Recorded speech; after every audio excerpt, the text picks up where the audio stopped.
Welcome back. This is the third episode of How to Make a Memory Necklace, and in the last section we decorated our covered button with a selection of beads, findings, all sorts of bits and pieces to make this wonderful textural element to our necklace. Now at the very end of that video I showed you that I'd already gone ahead and made 2 more clusters. Now the one we made in the last video was on a 22mm button, and these two are on the slightly larger 27mm button. We can't make this design symmetrical, so we might as well embrace it and do different things, different sizes, and see how it works together. Now the next job is to link these 3 elements together so that they can form the front of our design.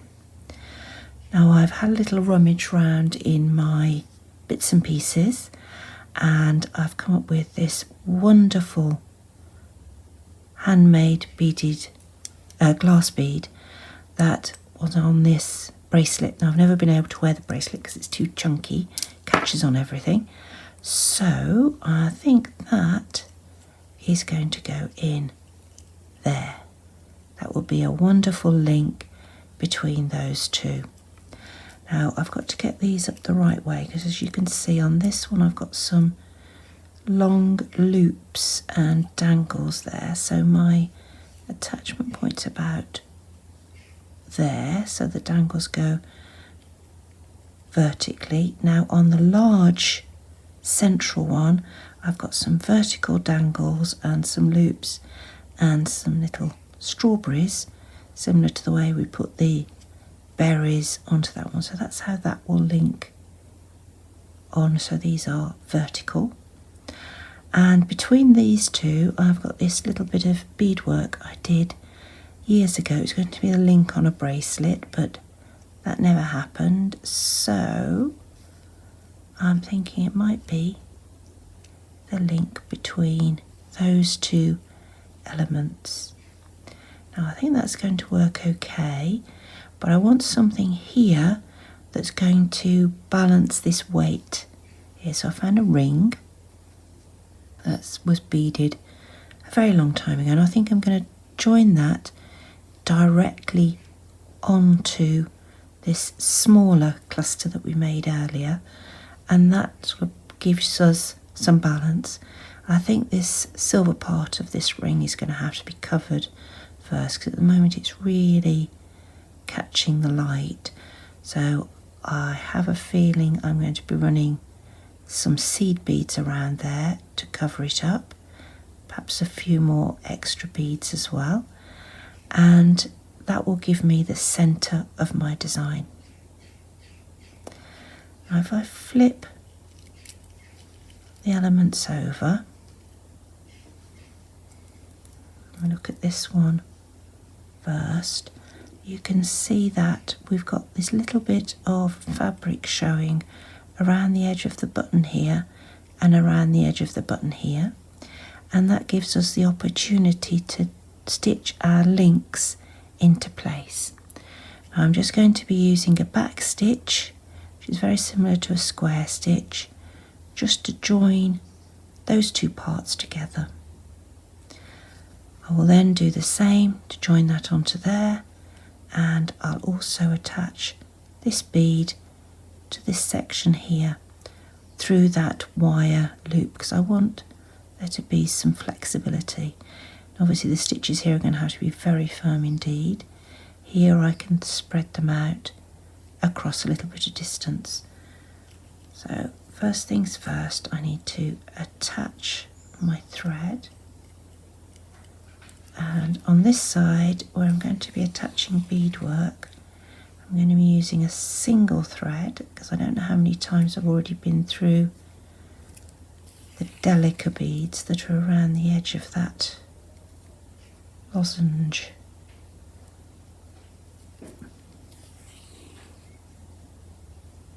So that's firmly attached. Now I'm going to trim off that end because it's just going to interfere.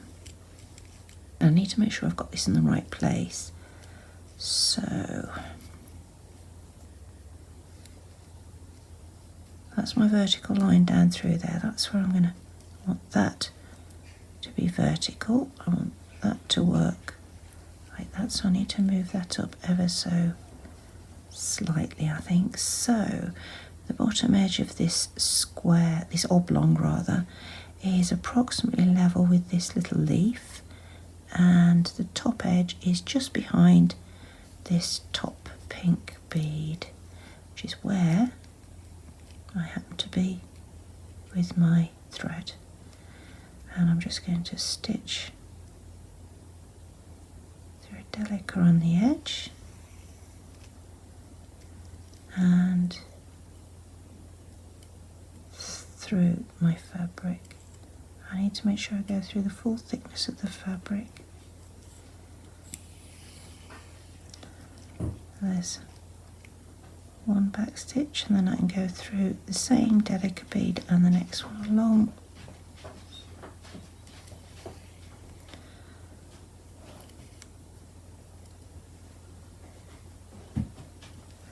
And stitch that one on in the same way.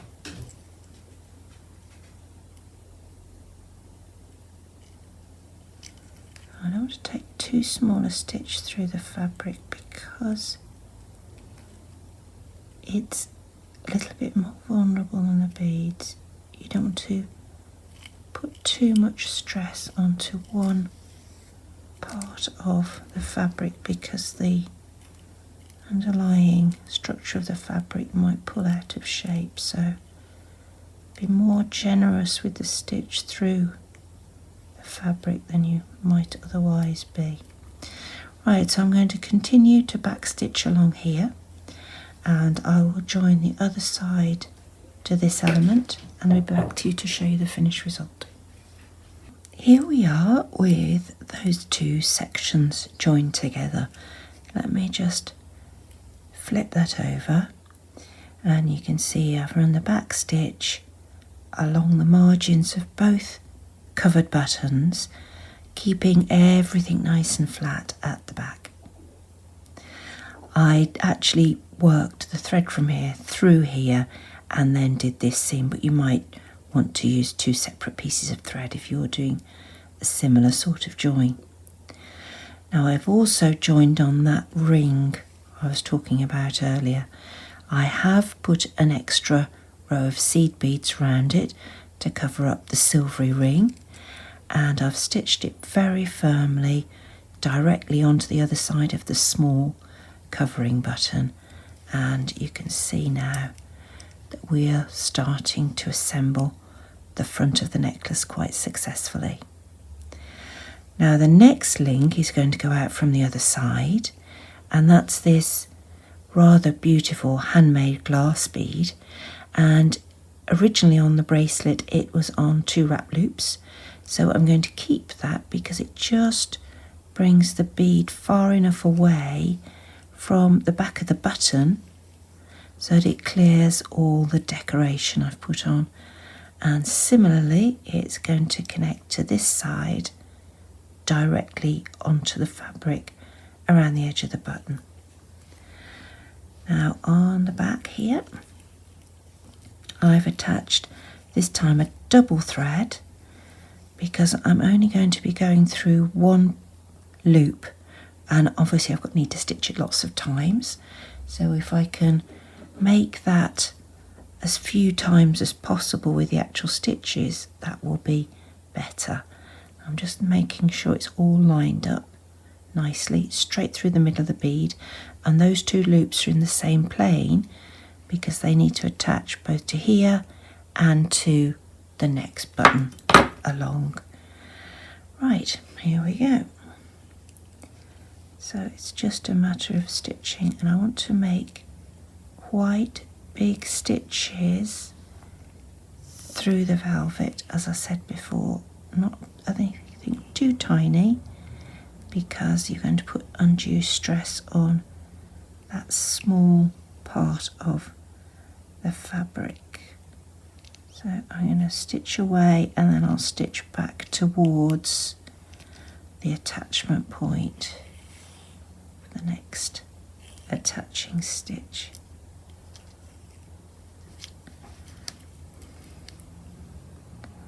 So I'm going to stitch back towards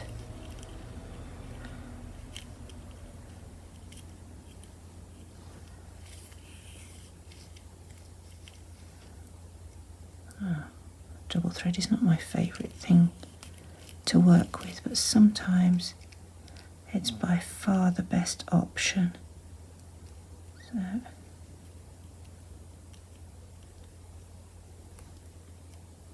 have to go between those two leaves for this stitch, which means I'm going to have to get very careful where my thread goes. That's it. It's still caught. That's it. Now I can go through there.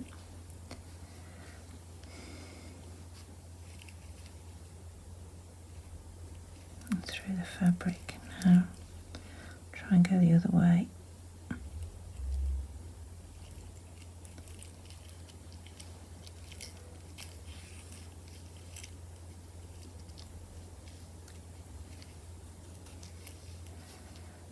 Before I go any further, I just want to flip over and make sure this is working. So that's my longest point there, and that is just about perfect. So I'm going to do another couple of stitches there, and I'm going to attach the other side with a separate double thread to this one, and then I'll be back to show you what it looks like. Now you can see that I've linked everything together for the centre front of the necklace. If I flip that over, that's the bead we were talking about previously, and it's been stitched with a double thread to both the centre front and the next beaded button on the way out. Now you can see that that is pretty much the centre of the necklace done. I now have to consider how I'm going to run it out around the rest of the length. Now I've had a little rummage through my odds and ends, and I've found a piece of herringbone or tubular herringbone stitch rope that was made as part of the calendar collection that we did a few years ago, and I think this is from April.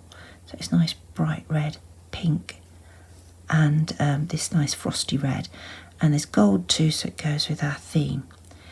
And I quite fancy passing that through that loop and linking back on itself, so that will give me part of a rope to go out to that side of the design.